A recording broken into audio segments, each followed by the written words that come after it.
Hello everyone, this is नवीन शर्मा और आज हम लोग शुरू कर रहे हैं कोऑर्डिनेशन कंपाउंड का एक्सटेंसिव रिवीजन। मतलब इस वीडियो में आपको एनसीईआरटी के सभी क्वेश्चंस और बोर्ड में आने वाले सभी इंपॉर्टेंट क्वेश्चंस को इंक्लूड किया गया है। चलिए अपना चैप्टर स्टार्ट करते हैं। देखिए, इस चैप्टर को मैंने बेसिकली 3 हेडिंग्स में डिवाइड किया है। फर्स्ट हेडिंग में हम लोग पढ़ते हैं, देखिए फर्स्ट हेडिंग में हम लोग पढ़ते हैं बेटा इंट्रोडक्शन।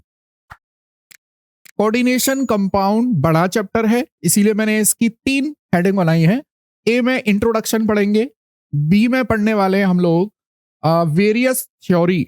इस चैप्टर में 3 इंपॉर्टेंट थ्योरी हैं that we have to discuss.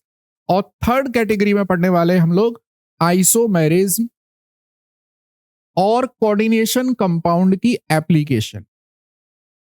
ठीक है।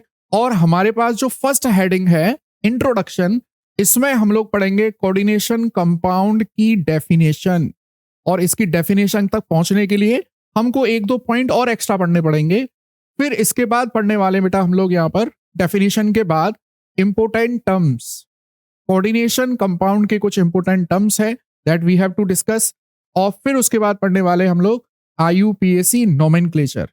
तो इस तरह से हम इस चैप्टर को 3 बड़ी हेडिंग्स में पढ़ेंगे और फिर हेडिंग्स के अंदर सब हेडिंग्स पढ़ेंगे। क्योंकि जब भी हमारे पास पढ़ने के लिए बहुत सारी चीजें होती हैं तो सबसे बेटर वे है पढ़ाई करने का कि उसको क्लासिफाई कर दीजिए, उसको बांट दीजिए। तो मैं यहां अभी स्टार्ट करने वाला हूं ए हेडिंग, और ए हेडिंग में हम लोग पढ़ने वाले हैं इंट्रोडक्शन। तो देखिए, हमारे पास जो कोऑर्डिनेशन कंपाउंड है उसकी डेफिनेशन तक पहुंचना है अगर हमको, तो कुछ बेसिक चीजें मैं क्लियर करता हूं आपको। देखिए, जैसे अगर मैं सॉल्ट की बात करूं, सॉल्ट, तो बेटा सॉल्ट को हम लोग बेसिकली 2 पार्ट में डिवाइड कर सकते हैं। एक बनता है सिंपल सॉल्ट, एक बनता है बेटा सिंपल सॉल्ट, और दूसरा मैं यहां पे लिखता हूं एडिशन सॉल्ट। एडिशन सॉल्ट, नाम से पता चला एडिशन मतलब जहां पे सॉल्ट्स को जोड़ा जाएगा। अच्छा, इसी एडिशन सॉल्ट को हम एडक्ट भी लिख लेते हैं, एडक्ट। ठीक है। अब देखिए, सिंपल सॉल्ट्स क्या होते हैं आपने पढ़ा है छोटी 11th में 10th क्लास में पढ़ा है कि when acid and base reacts together they form salt. ये आप लोग जानते हैं अच्छे से। जैसे फॉर एग्जांपल मेरे पास है HCl और मैं इसकी रिएक्शन करा दूं NaOH के साथ, तो आप लोग जानते हैं यहां पे क्या बनने वाला है, यहां पर NaCl प्लस H2O बनेगा। तो जब भी हम लोग एसिड और बेस को आपस में मिलाते हैं तो क्या बनता है, सॉल्ट बनता है। अब आ जाइए इधर एडिशन सॉल्ट पे। यहां क्या करते हैं हम लोग बेटा, यहां पर हम लोग सॉल्ट की मिक्सिंग करते हैं। मान लीजिए दिस इज सॉल्ट 1 और ये रहा मेरे पास सॉल्ट 2। ठीक है। यहां पर सॉल्ट बनता है और यहां हम लोग ऑलरेडी प्रिपेयर्ड सॉल्ट को लेते हैं। अच्छा, सॉल्ट कैसा होना चाहिए बेटा, इसका सैचुरेटेड सॉल्यूशन होना चाहिए। सॉल्ट का कैसा, सैचुरेटेड सॉल्यूशन। यहां भी कैसा solution, saturated. Saturated solution of 2 और मोर देन 2 सॉल्ट, और इनको हम लोग मिक्स कर देते हैं। तो अब हमारे पास जो न्यू सॉल्ट आएगा, अब हमारे पास जो न्यू सॉल्ट आएगा बेटा, वो न्यू सॉल्ट जो है हम लोग फर्दर उनको 2 टाइप्स में बांट देते हैं। एक बनता है मेरे पास, देखिए एक सॉल्ट बनता है मेरे पास डबल सॉल्ट। एक क्या बनेगा, डबल सॉल्ट। और एक बनता है मेरे पास कॉम्प्लेक्स सॉल्ट। अब देखिए, हम लोग अपने टॉपिक की तरफ आते जा रहे हैं। अभी हमको कोऑर्डिनेशन कंपाउंड तक पहुंचना है उसकी डेफिनेशन को जानने के लिए। देखो, अब डबल सॉल्ट क्या होता है इसको समझिए। जैसे मान लीजिए मेरे पास है KCl, पोटेशियम क्लोराइड का सैचुरेटेड सॉल्यूशन है। मैंने इसमें मैग्नीशियम क्लोराइड का सैचुरेटेड सॉल्यूशन बना दिया, तो हमारे पास यहां बनता है KCl dot MgCl2 dot 6H2। अब ये जो कंपाउंड मेरे पास मिला है, this compound is known as carnallite. ये कार्नेलाइट है भैया। जब हम पोटेशियम क्लोराइड मैग्नीशियम क्लोराइड के सैचुरेटेड सॉल्यूशन को आपस में मिक्सअप करते हैं तो मेरे पास एक नया कंपाउंड बनता है, उसका नाम क्या है, कार्नेलाइट। और ये डबल सॉल्ट है। अब डबल सॉल्ट का मतलब क्या है इसको समझिए। देखो, डबल सॉल्ट का मतलब क्या है यहां पर, देखिए अगर इस कंपाउंड को, देखिए अगर मैं इस कंपाउंड को, कार्नेलाइट को, इस कार्नेलाइट को अगर मैं वाटर में डिसॉल्व करता हूं H2O, so this carnellite will again dissociate into potassium chloride, potassium ion, chloride ion and magnesium ion. जिन सॉल्ट से मिलकर ये बना है उन्हीं आयंस में ये डिसोसिएट हो जाएगा। अच्छा, अब मैं इधर आता हूं कॉम्प्लेक्स सॉल्ट पे। मान लीजिए मेरे पास एक सैचुरेटेड सॉल्यूशन है पोटेशियम साइनाइड का और एक सॉल्यूशन है मेरे पास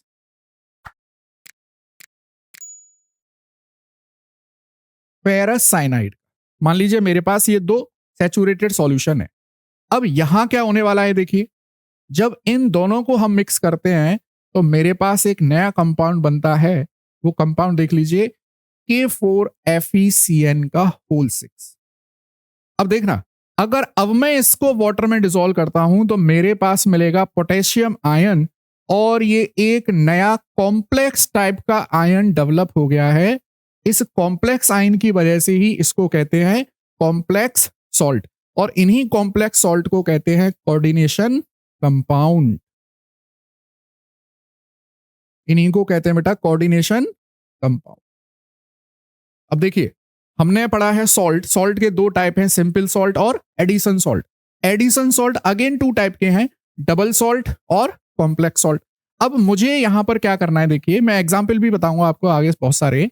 अब आपको क्या करना है, यहां देखिए इस डबल सॉल्ट और कॉम्प्लेक्स सॉल्ट में डिफरेंस आपको बताने। तो देखिए डिफरेंस के लिए मैं आपको बात बताऊं, देखिए डिफरेंस के लिए अगर मैं बात करूं तो double salt exist only in solid state, क्योंकि जब तक ये सॉलिड फॉर्म में है तभी तक इनका एग्जिस्टेंस है। As soon as they dissolve into water, they get dissociated into their constituent ions from which they are formed. जिससे मिलकर ये बने हुए हैं उन्हीं में ये डिसोसिएट हो जाते हैं और अपनी आइडेंटिटी को लॉस्ट कर देते हैं। वहीं अगर मैं कॉम्प्लेक्स सॉल्ट की बात करूं तो exist in solid as well as in liquid state, मतलब as well as in aqueous form, in aqueous form, क्योंकि ये उन आयंस में नहीं टूटते जिससे मिलकर ये बने हुए थे। ये एक डिफरेंट टाइप का कॉम्प्लेक्स आयन यहां पर देते हैं।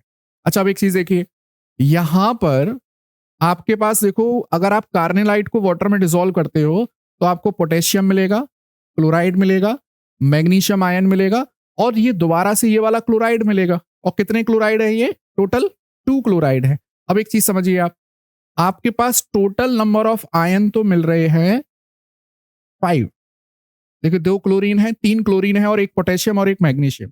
लेकिन अगर मैं टाइप ऑफ आयन की बात करूं तो बेटा आपको टाइप ऑफ आयन क्या मिल रहे हैं? पोटेशियम, क्लोराइड और मैग्नीशियम। 3 टाइप ऑफ आयंस आपको मिलते हैं। तो डबल सॉल्ट और कॉम्प्लेक्स सॉल्ट में डिफरेंस क्लियर हुआ आपको।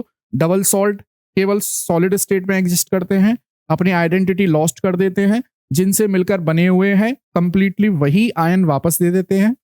ये सॉलिड और लिक्विड दोनों फॉर्म में एग्जिस्ट करते हैं और ये वो आयन नहीं देते जिससे मिलकर ये बने हुए हैं। ये कॉम्प्लेक्स आयन को रिलीज करते हैं। अब देखिए मैं कुछ और एग्जाम्पल आपको बताता हूं। देखिए मैं डबल सॉल्ट के कुछ और एग्जाम्पल आपको देता हूं। देखिए जैसे मैंने लिखा K2SO4 प्लस Al2SO4 का होल थ्राइस, और जब ये आपस में रिएक्शन करते हैं बेटा तो ये बनता है K2SO4 डॉट Al2SO4 का होल थ्राइस डॉट 24H2O। इसे कहते हैं पोटास एलम। इसे कहते हैं बेटा पोटास एलम। फिटकरी इसको कहते हैं। और जैसे ही आप इसको वाटर में डिसॉल्व करोगे, जैसे ही आप इसको वाटर में डिसॉल्व करोगे, आप दोबारा से वही आयंस मिलेंगे जिससे मिलकर ये बने हुए हैं, potassium, sulphate, aluminium and again sulphate.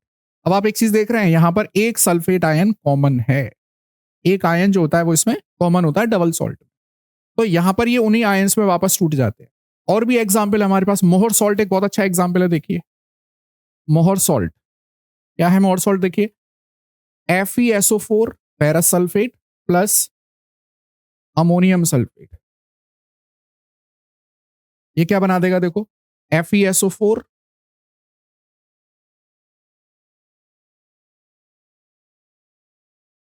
.6H2, this is मोहर सॉल्ट।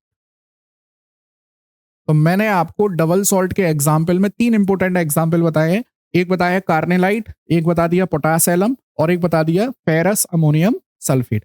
और कॉम्प्लेक्स सॉल्ट का मैंने एक एग्जाम्पल दिया है K4FeCN का होल 6। यहां से हमने डबल सॉल्ट और कोऑर्डिनेशन कंपाउंड के डिफरेंस को क्लियर किया है। चलिए अब इस पर बेस्ड, इसकी डेफिनेशन पर बेस्ड एनसीईआरटी में एक क्वेश्चन है, वो बताता हूं आपको। देखिए ये एनसीईआरटी का क्वेश्चन है 5.2। क्वेश्चन क्या है? देखिए कि ferrous sulphate solution mixed with ammonium sulphate solution in 1:1 molar ratio gives the test of ferrous ion copper sulphate ion. देखना जरा ध्यान से, देखो ये मेरे पास है बेटा FeSO4 और इसको मिलाया गया है अमोनियम सल्फेट के साथ, अमोनियम सल्फेट के साथ में 1:1 के रेशियो। और यहां आपको क्या मिलेगा? अभी मैंने थोड़ी देर पहले आपको बताया, देखो यहां क्या मिलेगा आपको? मोर सॉल्ट मिलने वाला है आपको। तो यहां मिल जाएगा FeSO4 NH4 का whole twice SO4, this is ferrous ammonium sulphate. ये मिल जाता है आपको, सॉरी, फेरस अमोनियम सल्फेट, इसी को कहते हैं मोहर सॉल्ट।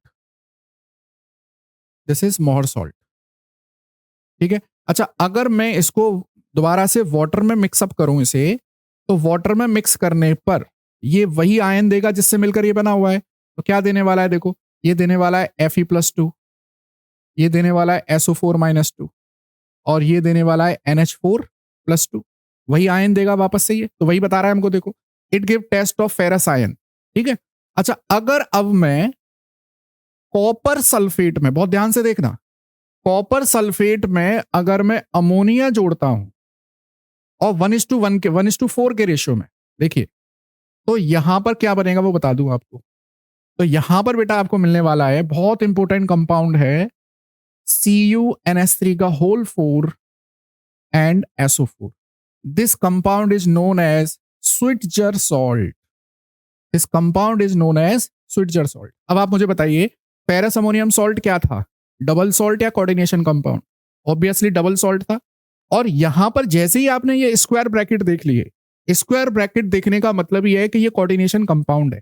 अब अगर ये डिसोसिएट होगा पानी में, अगर अब ये पानी में डिसोसिएट होगा तो क्या देने वाला है? देखना बेटा ये देगा CuNH3 का होल 4 स्क्वायर ब्रैकेट और SO4-2।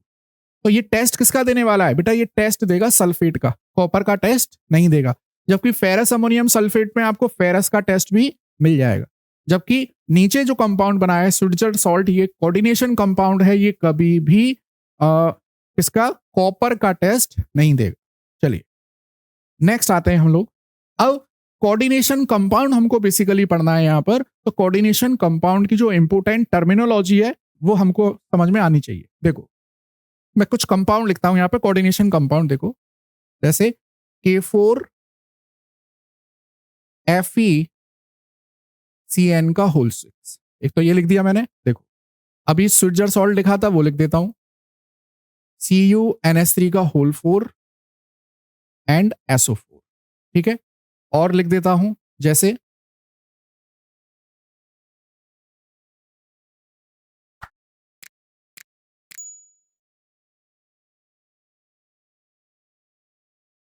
ये लिख देता हूं, ठीक है। ये मैंने कुछ इंपोर्टेंट कोऑर्डिनेशन कंपाउंड लिख दिए आपके सामने। अब देखना बहुत ध्यान से, कोऑर्डिनेशन कंपाउंड में एक्चुअली दो इंपोर्टेंट स्फीयर पाए जाते हैं। कोऑर्डिनेशन कंपाउंड में दो इंपोर्टेंट स्फीयर पाए जाते हैं। एक होता है आयोनाइजेशन स्फीयर, नाम से ही पता चल रहा है कि ये वो पार्ट है कोऑर्डिनेशन कंपाउंड का जो डिसोसिएट हो जाता है। और दूसरा है कोऑर्डिनेशन स्फीयर। अब ये जो कोऑर्डिनेशन स्फीयर है इसकी क्या पहचान है? ये कोऑर्डिनेशन स्फीयर हमेशा स्क्वायर ब्रैकेट के अंदर लिखा हुआ आपको मिलेगा। जैसे अब देखिए यहां पर K4 देखो बाहर लिखा हुआ है, कोऑर्डिनेशन स्फीयर के बाहर, तो ये है आयोनाइजेशन स्फीयर, और स्क्वायर ब्रैकेट के अंदर जो कुछ लिखा हुआ है वो सब क्या है, कोऑर्डिनेशन स्फीयर। जरूरी नहीं है कि हमेशा आयोनाइजेशन स्फीयर आगे लिखा रहे। जैसे यहां देखिए यहां पर स्क्वायर ब्रैकेट पहले आ रहा है, इसका मतलब कोऑर्डिनेशन स्फीयर पहले लिखा हुआ है और आयोनाइजेशन स्फीयर बाद में लिखा हुआ है, आयोनाइजेशन स्फीयर। अच्छा अब एक चीज और समझ लीजिए बेटा, आयोनाइजेशन स्फीयर को ही बोला जाता है सिंपल आयन, क्योंकि यहां पर आयंस प्रेजेंट होते हैं, या इसी को बोला जाता है काउंटर आयन। और ध्यान से सुन लीजिए, आयोनाइजेशन स्फीयर में आयंस प्रेजेंट है, इसको सिंपल आयन भी बोलते हैं और काउंटर आयन भी बोलते हैं। अब एक चीज देखिए, आयोनाइजेशन स्फीयर पॉजिटिवली चार्ज भी हो सकता है, जैसे यहां पे कोऑर्डिनेशन ये आयोनाइजेशन स्फीयर पहले लिखा हुआ है, तो ऑब्वियसली ये कैसा होगा, पॉजिटिवली चार्ज। यहां पर आयोनाइजेशन स्फीयर पीछे लिखा हुआ है, तो यहां पर आयोनाइजेशन स्फीयर कैसा होगा, नेगेटिवली चार्ज होगा। तो आयोनाइजेशन स्फीयर दोनों ही हो सकता है, पॉजिटिवली चार्ज, नेगेटिवली चार्ज, और इवन न्यूट्रल भी हो सकता है।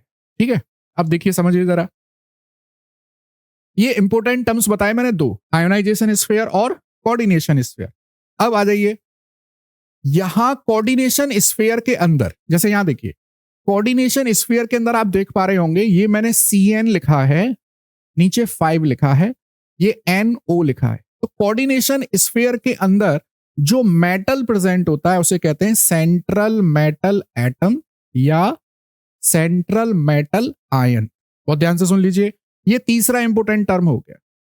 कोऑर्डिनेशन स्फीयर के अंदर, sorry, ionisation sphere, coordination sphere, और तीसरा हो गया सेंट्रल मेटल एटम या सेंट्रल मेटल आयन। अब कोऑर्डिनेशन स्फीयर के अंदर सेंट्रल मेटल के साथ में जो एटम या ग्रुप ऑफ एटम होते हैं, एटम या ग्रुप ऑफ एटम, इन्हें कहा जाता है लिगेंड्स। और इन लिगेंड्स की टेंडेंसी होती है to donate electrons, to donate electron pair. तो लिगेंड्स क्या होते हैं एक्चुअली में, लिगेंड्स आर एटम और group of atom that has tendency to donate या शेयर लोन इलेक्ट्रॉन पेयर या लोन पेयर ऑफ इलेक्ट्रॉन। ठीक है, बाहर ये आयोनाइजेशन स्फीयर हो गया यहाँ। तो कुल मिलाकर हमारे पास क्या चीजें आई देखो, ionisation sphere, coordination sphere, coordination sphere के अंदर सेंट्रल मेटल एटम या सेंट्रल मेटल आयन, और लिगेंड्स, लिगेंड्स क्या है, that has tendency to donate lone pair of electron. अच्छा अब एक चीज और समझिए, लिगेंड्स का ये जो नंबर है, जैसे ये है 5 और NO प्रेजेंट है 1, तो total how many ligands are present, 6। तो इसे कहा जाता है कोऑर्डिनेशन स्फीयर। क्या कहा जाएगा इसको, कोऑर्डिनेशन स्फीयर। देखिए आज समझ में आ रही है आपको। तो ये इंपोर्टेंट कितने टर्म हो गए, 1 2 3, this is 4, this is 5, total 5 important terms हैं। और जब हम लोग IUPAC नेमिंग पढ़ेंगे तो फिर लिगेंड्स के बारे में और डिटेल में हम लोग पढ़ते हैं। चलिए नेक्स्ट मैं देखता हूं, अब हमारे पास बेटा IUPAC नेमिंग हमने अभी क्या पढ़ा है, देखो जनरल इंट्रोडक्शन में हम लोगों ने इंट्रोडक्शन वाले पार्ट में सबसे पहले हमने 3 पार्ट किए हैं इस चैप्टर के। सबसे पहला इंट्रोडक्शन, इंट्रोडक्शन में डेफिनेशन, डेफिनेशन के बाद इंपोर्टेंट टर्म्स, और इंपोर्टेंट टर्म्स के बाद IUPAC नोमेनक्लेचर। क्योंकि इस चैप्टर में सबसे पहला जो इंपोर्टेंट क्वेश्चन बनता है वो IUPAC नोमेनक्लेचर के ऊपर ही बनता है। अब एक चीज समझिए, जैसे ऑर्गेनिक केमिस्ट्री में फंक्शनल ग्रुप इंपोर्टेंट होते हैं, वैसे ही कोऑर्डिनेशन केमिस्ट्री में लिगेंड्स इंपोर्टेंट होते हैं। अब यहां पर जो लिगेंड्स है, लिगेंड्स का बेसिक मतलब क्या बताया मैंने आपको, कि that has tendency to donate electron pair, that has tendency to donate electron pair.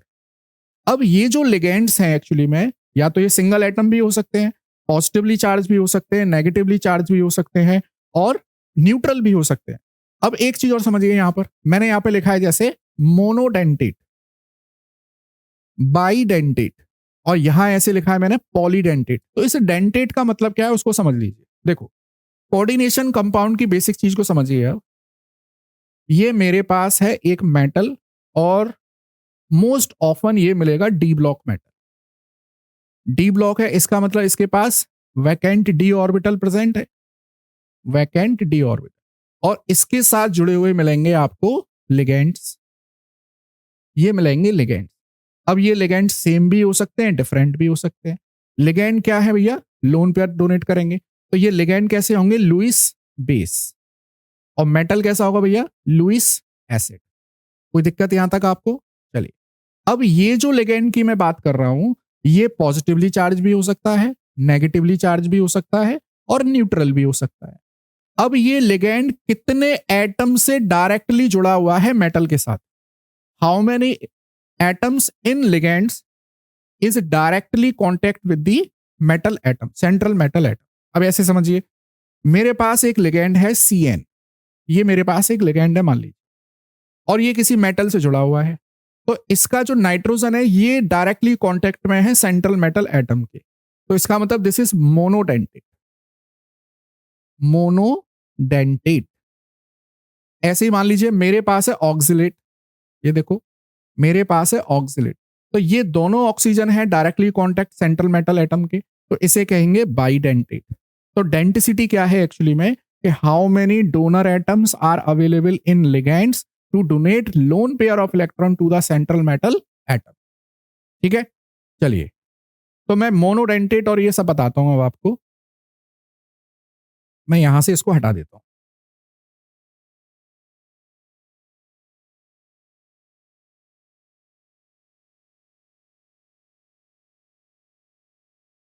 चलिए देखें जरा,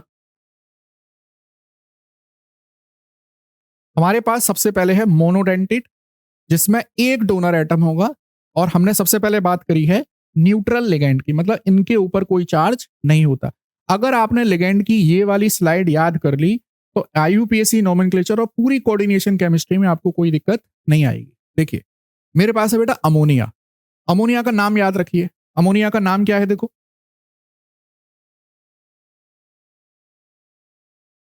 अमोनिया का नाम क्या है?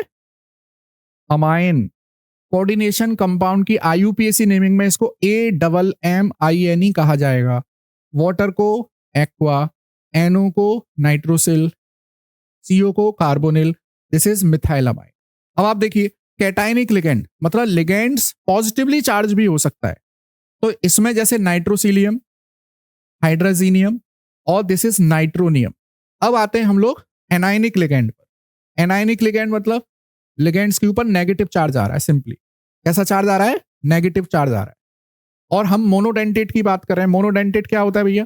मोनोडेंटेट का मतलब होता है एक डोनर एटम है और उसके ऊपर चार्ज कैसा आ रहा है? नेगेटिव चार्ज आ रहा है। देखिए यहां मेरे पास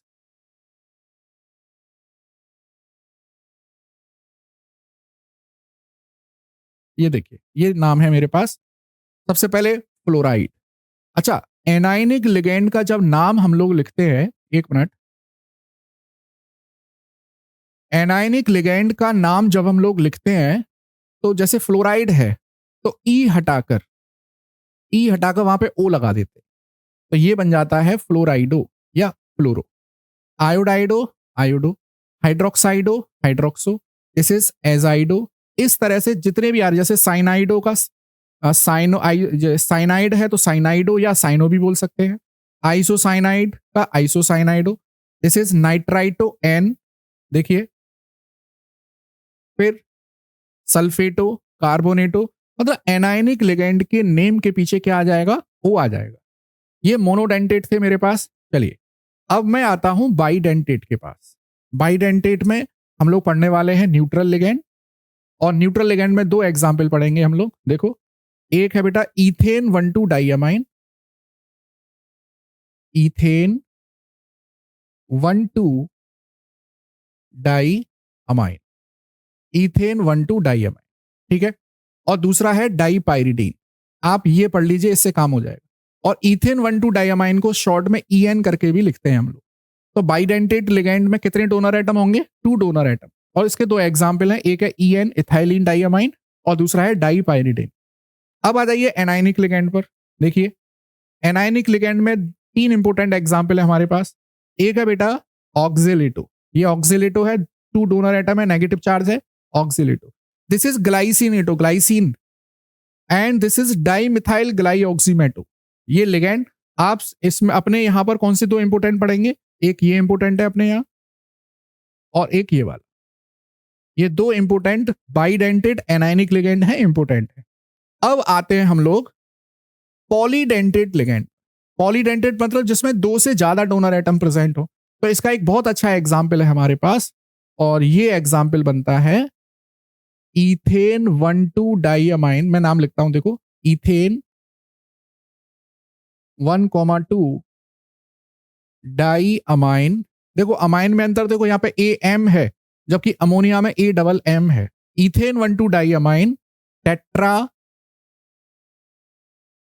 एसीटेटो, क्योंकि एनायनिक लिगेंड के नाम के पीछे क्या आ जाएगा, ओ आ जाएगा। जैसे ये ऑक्सिलेटो, ग्लाइसिनेटो, इस तरह से ये बन जाएगा इथेन 1,2 डाइअमाइन टेट्रा एसीटेटो, और इसको शॉर्ट में लिखते हैं हम लोग E D T A, EDTA, इस तरह से लिखते हैं।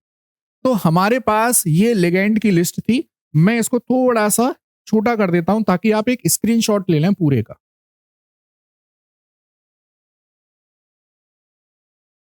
एक स्क्रीनशॉट में ये आप पूरा ले लें। मैं थोड़ा सा इसको शॉर्ट करके यहाँ पे देखिए, आपको दिख रहा होगा शायद ये। अब इसका एक स्क्रीनशॉट लीजिए, पूरी लिगेंड की लिस्ट आपके पास आ जाएगी। इसके अलावा आपको कोई लिगेंड नहीं पढ़ने हैं। नेक्स्ट देखिए, अब हमारे पास कुछ इंपोर्टेंट डेफिनेशंस आती हैं लिगेंड्स की। जैसे एक है बेटा एम्बीडेंटेड ligand.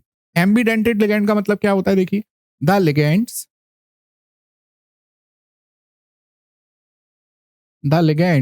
which can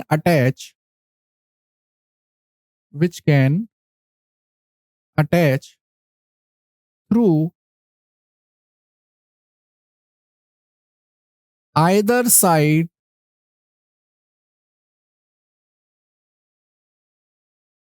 of through either sides, ऐसे ठीक, through either sides। For example देखिए, जैसे CN है, अगर ये कार्बन के थ्रू जुड़ रहा है तो इसका नाम होता है साइनाइडो, और अगर ये नाइट्रोजन के थ्रू जुड़ रहा है तो इसका नाम होता है आइसोसाइनाइडो। लाइकवाइज NO2 माइनस, देखो, इसका नाम होता है नाइट्राइटो। अगर ये नाइट्रोजन के थ्रू जुड़ रहा है तो इसका नाम होता है नाइट्राइटो एन, और अगर ये ऑक्सीजन के थ्रू जुड़ रहा है तो इसका नाम होता है नाइट्राइटो ओ। इस तरह से एम्बीडेंटेड लिगेंड होते हैं। फिर आता है बेटा एक बहुत इंपॉर्टेंट फ्लेक्सीडेंटेड। फ्लेक्सीडेंटेड मतलब फ्लेक्सिबल डेंटिसिटी है। तो एक चीज हमेशा याद रखिए, ऐसे लिगेंड जो मोस्ट ऑफ द टाइम रहते हैं monodentate, but sometime they become bidentate, sometime they become bidentate.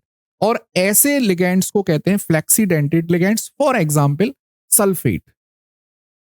जैसे मैं एक एग्जांपल लिखता हूं, देखिए, कोबाल्ट NH3 का होल 4 SO4 एंड Br।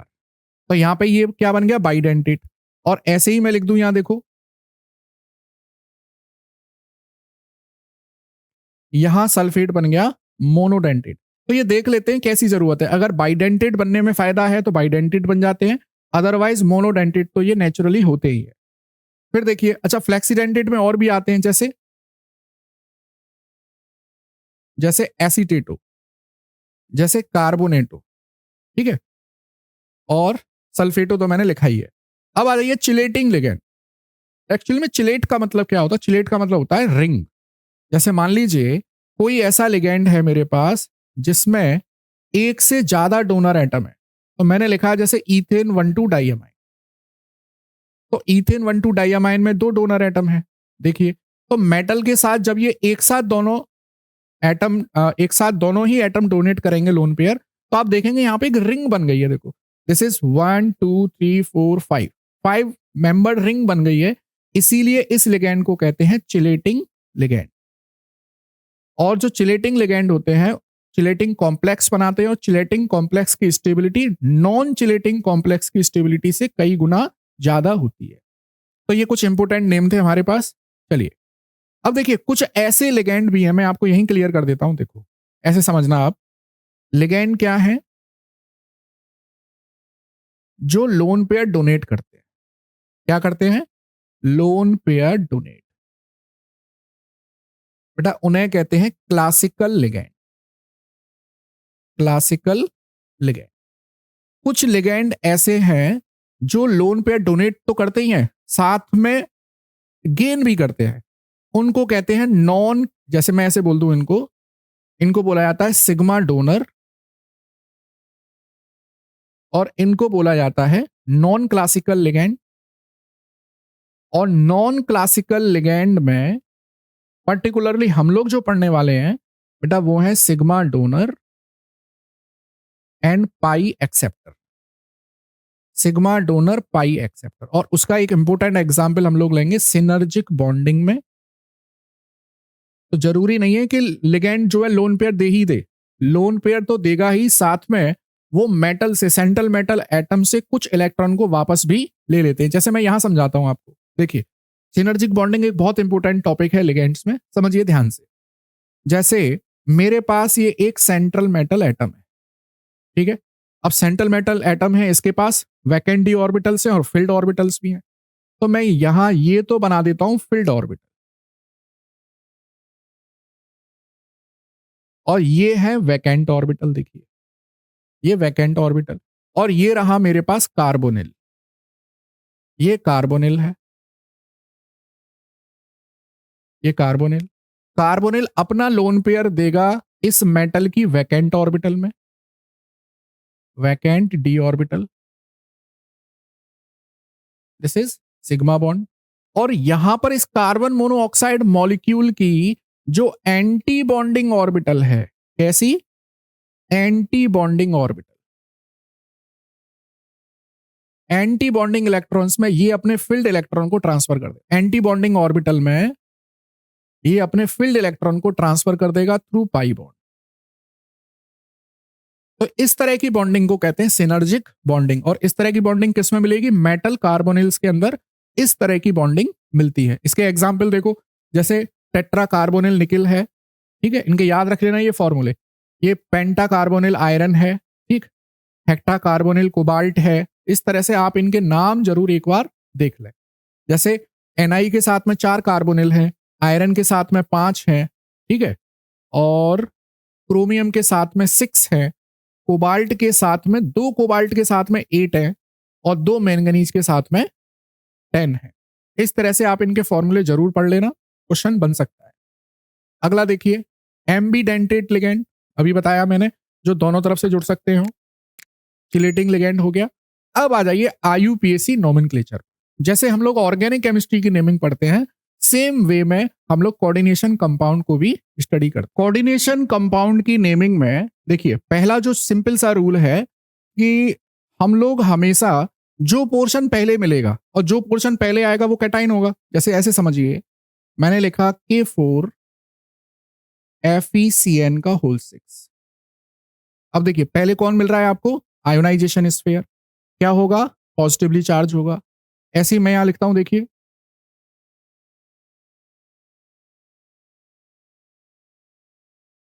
देखिए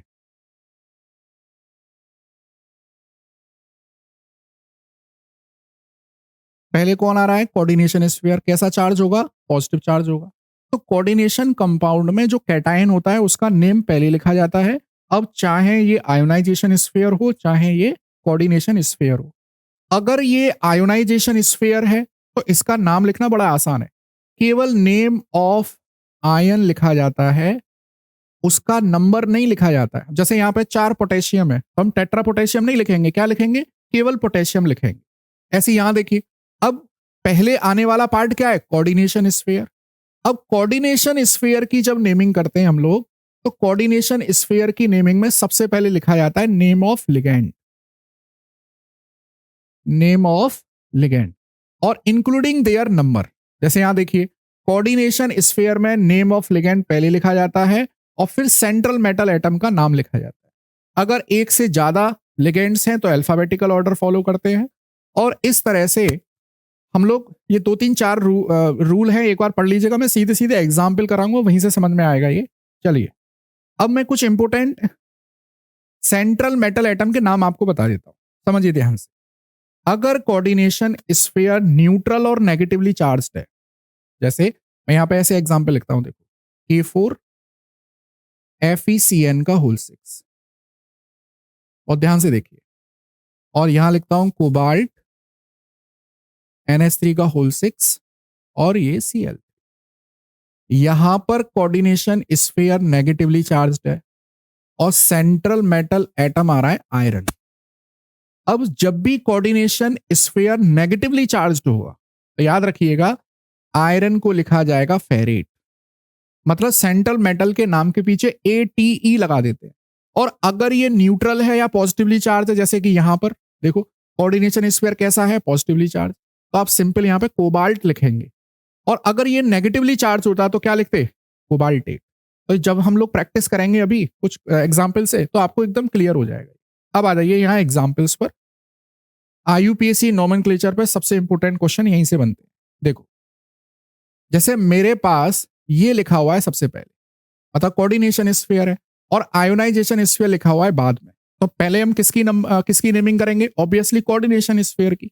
जो भी पोर्शन पहले मिलेगा उसकी हमको नेमिंग करनी है। अब कोऑर्डिनेशन स्फीयर की नेमिंग करते समय हम लोग पहले नेम ऑफ लिगेंड लिखते हैं, उसका नंबर जितना भी आ रहा है वो। जैसे यहां पर आपके पास लिगेंड कौन है, अमोनिया, ये रहा NH3, और कितने आ रहे हैं, ये 6 आ रहे हैं।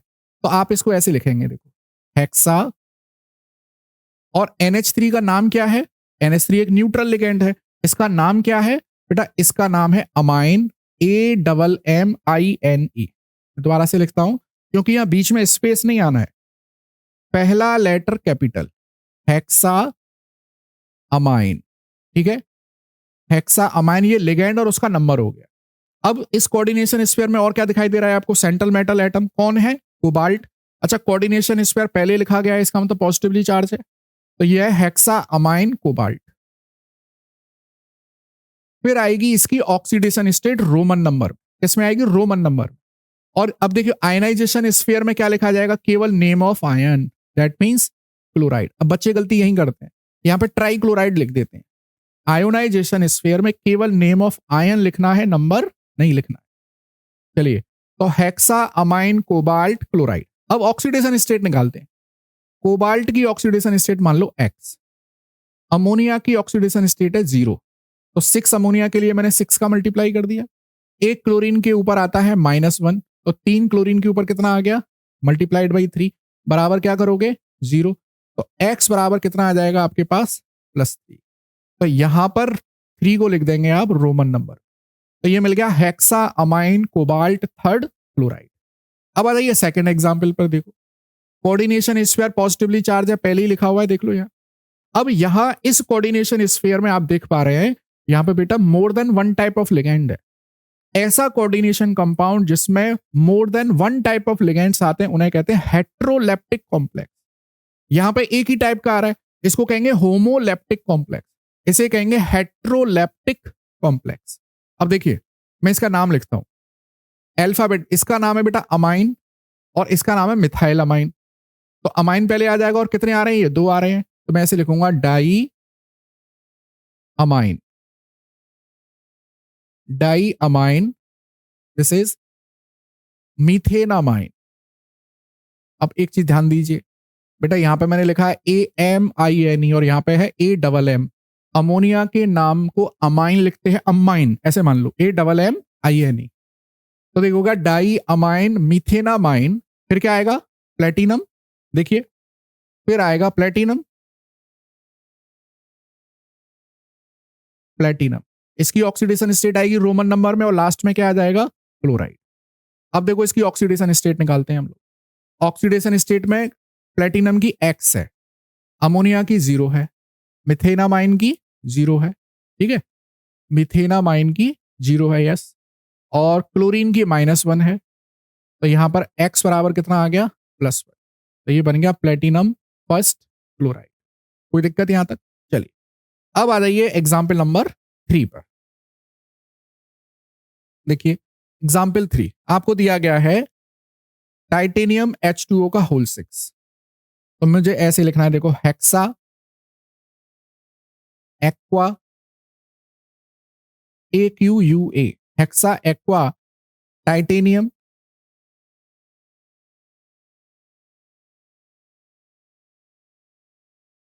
टाइटेनियम और इसकी ऑक्सीडेशन स्टेट, इसकी ऑक्सीडेशन स्टेट यहां में ये यहां पे +3 का साइन और आता है, देखिए तो ये बन जाएगा X + 0 = +3, तो ये बेटा यहां पर आ गया थर्ड।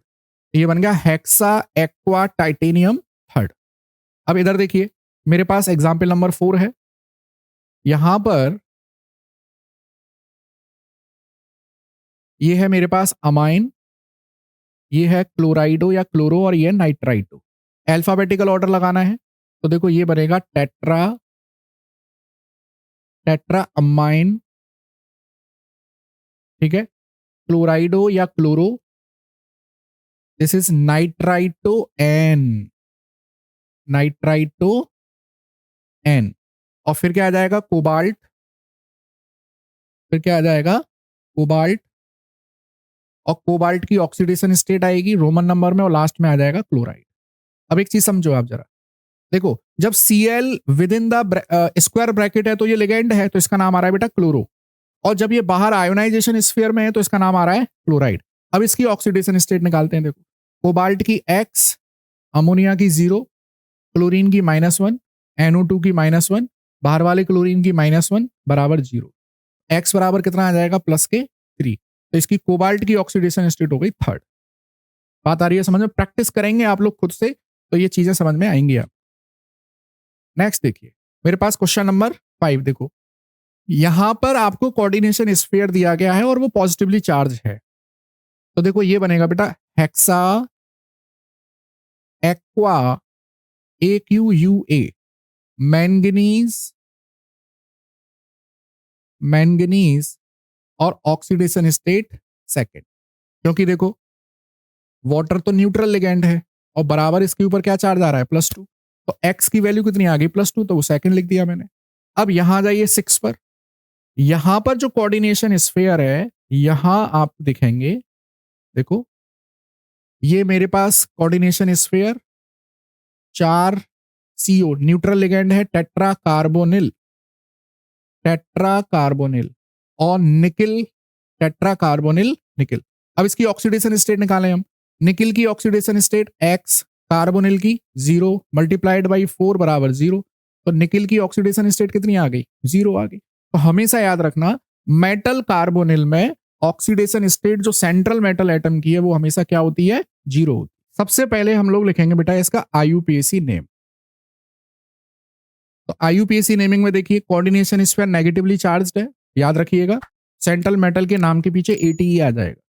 इसका IUPAC नेम है टेट्रा क्लोराइडो, या क्लोरो भी लिख सकते हैं, टेट्रा क्लोराइडो निकलेट,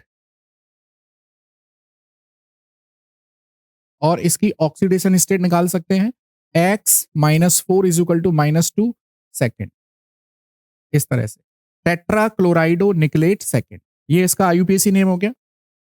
हम लोग यहाँ निकिल का एटॉमिक नंबर जानते हैं कितना होता है, 28। मैं इसका ग्राउंड स्टेट का इलेक्ट्रॉनिक कॉन्फ़िगरेशन बता सकता हूं, देखिए argon 18, this is 4s2,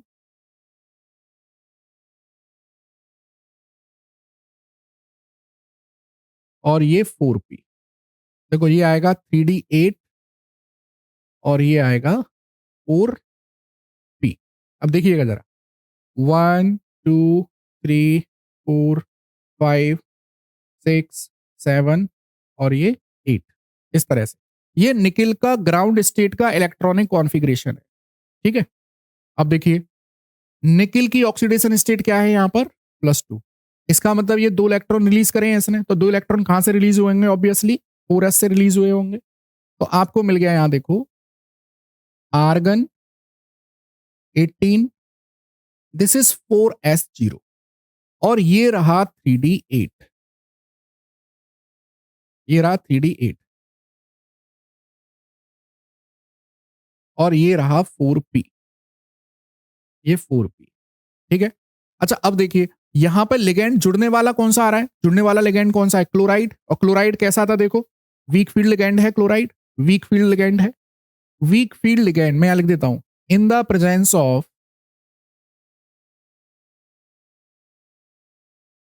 of weak field ligand Cl-। तो ये क्या करेगा, बैक पेयर, मतलब इन इलेक्ट्रॉन्स को कोई भी फोर्सफुल पेयरिंग के लिए मोटिवेट नहीं करेगा। यहां पर ये 4s और ये 4p, S और P के बीच में होगी ओवरलैपिंग, हाइब्रिडाइजेशन होगा। तो बेटा ये बन जाएगी देखो sp3, ये sp3, sp3, ये भी sp3। इस sp3 में एक क्लोराइड, देखो यहां तो 8 इलेक्ट्रॉन भरे हुए हैं पहले से ही, ये तो 8 इलेक्ट्रॉन पहले से भरे हुए हैं, इनके साथ तो हमें कोई चेंज करना ही नहीं है, इनके साथ तो कोई चेंज नहीं करना है। तो एक Cl माइनस यहां आ गया, एक Cl माइनस यहां, क्लोराइड यहां, क्लोराइड यहां। अब क्वेश्चन देखो, ये हमने हाइब्रिडाइजेशन कर लिया पूरा। सबसे पहले sp3, दैट मींस टेट्राहेड्रल, ये है टेट्राहेड्रल। अब अनपेयर्ड इलेक्ट्रॉन आ रहे हैं क्या? यस। अगर ये अनपेयर्ड इलेक्ट्रॉन है, इसका मतलब पैरामैग्नेटिक है। अगर ये पैरामैग्नेटिक है तो कलरफुल है, और अब हम इसका इफेक्टिव एटॉमिक नंबर भी निकाल सकते हैं। अब ये इफेक्टिव एटॉमिक नंबर क्या होता है? देखो, इफेक्टिव एटॉमिक नंबर को हम सिडविक रूल भी कहते हैं। मतलब कोऑर्डिनेशन कंपाउंड में सेंट्रल मेटल एटम और आयन ये कोशिश करते हैं कि उनके पास उनकी करस्पॉन्डिंग नोबल गैस के बराबर इलेक्ट्रॉन्स आ जाएं। जैसे देखिए, निकिल का एटॉमिक नंबर है 28, ऑक्सीडेशन स्टेट है +2, तो इसके पास इलेक्ट्रॉन कितने बचे हैं? 26। और इसके साथ लिगैंड कितने जुड़े हुए हैं? 4। एक लिगैंड कितने इलेक्ट्रॉन देता है? 2। तो 26 + 8 34। तो इसका इफेक्टिव एटॉमिक नंबर कितना आ गया? 34 आ गया। ठीक है, तो ये इस तरह के क्वेश्चन, मतलब हम लोग वीबीटी से ये सारी इंफॉर्मेशन निकाल सकते हैं। हाइब्रिडाइजेशन क्या है, शेप क्या है, पैरामैग्नेटिक, कलर्ड और इफेक्टिव एटॉमिक नंबर। चलिए देखिए, दूसरा क्वेश्चन है मेरे पास। सेम वे में इसको हम लोग अप्रोच करेंगे। सबसे पहले लिखेंगे इसका आईयूपीएसी नेम। ठीक है, आईयूपीएसी नेम। देखो अभी ना मेरे इसकी माइक की ना बैटरी वीक हो गई है, तो अभी मैं ऑर्डर प्लेस कर रहा था ब्लिंकिट से। तो देखिए टेक्नोलॉजी कितनी एडवांस हो गई है कि मैं यहाँ अपने स्टूडियो में वीडियो कर रहा हूँ, शूट कर रहा हूँ, और मेरे लिए मेरी बैटरी लेकर आ रहा है कोई थर्ड पार्टी जिसको मैं जानता भी नहीं। तो ये सब पॉसिबल हुआ है इस टेक्नोलॉजी की वजह से। देखिए, तो आईयूपीएसी नेमिंग अगर मैं इसकी करूं तो बेटा इसका नाम आएगा टेट्रा साइनाइडो, या साइनो भी लिख सकते हैं, और ये बनेगा निकलेट, निकलेट। और इसकी ऑक्सीडेशन स्टेट कैसे निकालेंगे? देखो x -4 -2 सेकेंड। ठीक है, यही गलती करते हैं बच्चे। सबसे ज्यादा गलती जो होगी बच्चों से वो इसी में होगी, ऑक्सीडेशन स्टेट। अब हम लोग क्या करें, देखो निकिल का एटॉमिक नंबर है 28, तो ग्राउंड स्टेट का इलेक्ट्रॉनिक कॉन्फ़िगरेशन लिख लो पहले। आर्गन 18, दिस इज 4s2, और यहां पर 3d8। 1 2 3 4 5 6 7 8, और ये रहेगा 4p, ये रहेगा 4p। अब निकिल की ऑक्सीडेशन स्टेट क्या आ रही है इस कंपाउंड में? निकिल की ऑक्सीडेशन स्टेट आ रही है +2, दिस इज 28। आप लोगों को ये वीडियो कैसे लग रहे हैं, आप इसके बारे में कमेंट में जरूर बताया करिए, तो मुझे पता ही नहीं चल पाएगी आप लोग क्या सोच रहे हैं, आपको समझ में आ रहा है नहीं आ रहा है, तो बताया करिए। तो निकिल +2, अब क्या होगा देखो बेटा, 2 इलेक्ट्रॉन निकालने हैं आपको 4s से, तो ये मिल जाएगा आर्गन 18, और ये 4s, और यहां पर आ गया बेटा ये 3d8। 1 2 3 4 6 7 8, and this is 3d8, और ये रहा 4p। अब ध्यान दीजिएगा, अब ध्यान दीजिए, 4s तो खाली हो गया मेरे पास। अच्छा, यहां पे लिगेंड कौन सा आ रहा है? साइनाइड। तो देखो, इन द प्रेजेंस ऑफ साइनाइड, और कैसा लिगेंड है भैया? ये स्ट्रॉन्ग फील्ड लिगेंड है। This ligand is strong field ligand. अच्छा, स्ट्रॉन्ग फील्ड लिगेंड है, इसका मतलब ये क्या करेगा, यहां से ये कोशिश करेगा इस डी को यूज करने की, मतलब इनर डी ऑर्बिटल को यूज करने की कोशिश करेगा, तो ये इस इलेक्ट्रॉन को कर देगा फोर्सफुल पेयर। तो अब आपके पास जो नया इलेक्ट्रॉनिक कॉन्फ़िगरेशन आने वाला है वो देखो कुछ ऐसा आएगा। फोर्सफुल पेयरिंग करेगा, देखो ये खाली बचा रह गया आपके पास, और ये रहा खाली 4p। अब क्या होने वाला है देखो, एक है डी आपके पास, एक है एस आपके पास, और आपके पास टोटल साइनाइड कितने हैं 4। तो इसका मतलब अब जो हाइब्रिडाइजेशन बनने वाला है आपके पास D plus S plus 2p, ये बनेगा बेटा DsP2। अब इस पूरी वैलेंसी बॉन्ड थ्योरी से हम लोग क्या क्या इंफॉर्मेशन निकाल रहे हैं? सबसे पहले हाइब्रिडाइजेशन, हाइब्रिडाइजेशन DsP2, ठीक है। अच्छा, DsP2 की शेप क्या है? कुछ ऐसी शेप आती है देखो, square planar, this is square planar.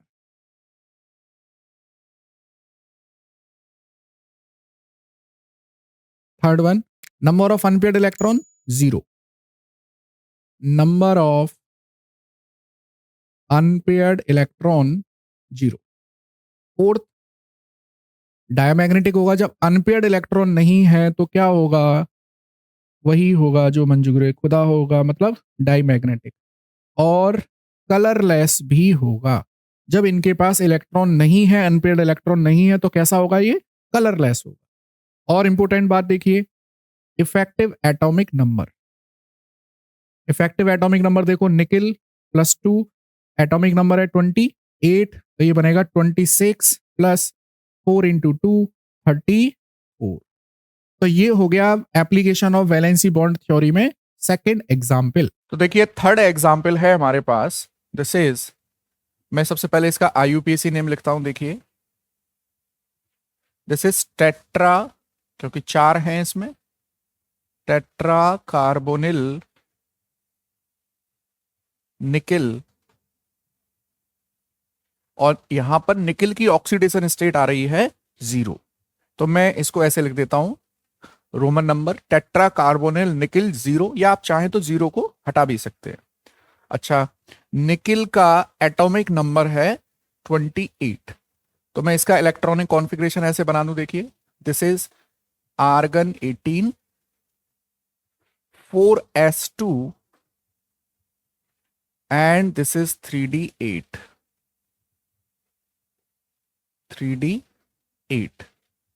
1 2 3 4 5 6 7 और ये 8, और ये इसका ग्राउंड स्टेट मतलब नॉर्मल इलेक्ट्रॉनिक कॉन्फ़िगरेशन है। और निकिल की ऑक्सीडेशन स्टेट क्योंकि यहां पर 0 है, तो यही इसका एक्साइटेड स्टेट का इलेक्ट्रॉनिक कॉन्फ़िगरेशन है। तो अब मैं यहां पर लिखता हूं, देखिए इन the presence of carbonyl ligand, जो कि कैसा है? स्ट्रॉन्ग फील्ड लिगेंड है। कार्बन मोनोऑक्साइड क्या है? यहां पर स्ट्रॉन्ग फील्ड लिगेंड है। तो ये क्या करेगा? देखिए ये करेगा बैक पेयरिंग। बैक पेयरिंग का मतलब क्या है? कि जो डी के अनपेयर्ड इलेक्ट्रॉन है उनको पेयर करने की कोशिश करेगा। देखिए तो यहां पर ये बनाएगा आर्गन 18 4s2, और यहां पर 3d, देखिए टोटल 8 इलेक्ट्रॉन है, 1 2 3 4 5 6 7 8। इस तरह से ये यहां पर इसको बैक पेयरिंग कर देगा 3d8, और यहां हम लोग जानते हैं 4p खाली पड़ा हुआ है, ये 4p है। और d में अभी एक ये जो ऑर्बिटल है ये खाली है, और हम ये भी जानते हैं कि यहां पर s के इलेक्ट्रॉन निकले नहीं है, तो ये s के दोनों electron will get shift to this 3d, और हमको मिलने वाला है देखिए आर्गन 18, ये 4s, और ये बन जाएगा 3d10। कुछ इस तरह से 1 2 3 4 5 6 7 8 तक तो यहां था, ये 9 और 10 आ गए ये वाले, और ये रहा 4p। अब यहां क्या होगा? देखो यहां पर s और बाकी की 3 ऑर्बिटल हमने यूज करनी है, तो हमारे पास हाइब्रिडाइजेशन आएगा टेट्राहेड्रल,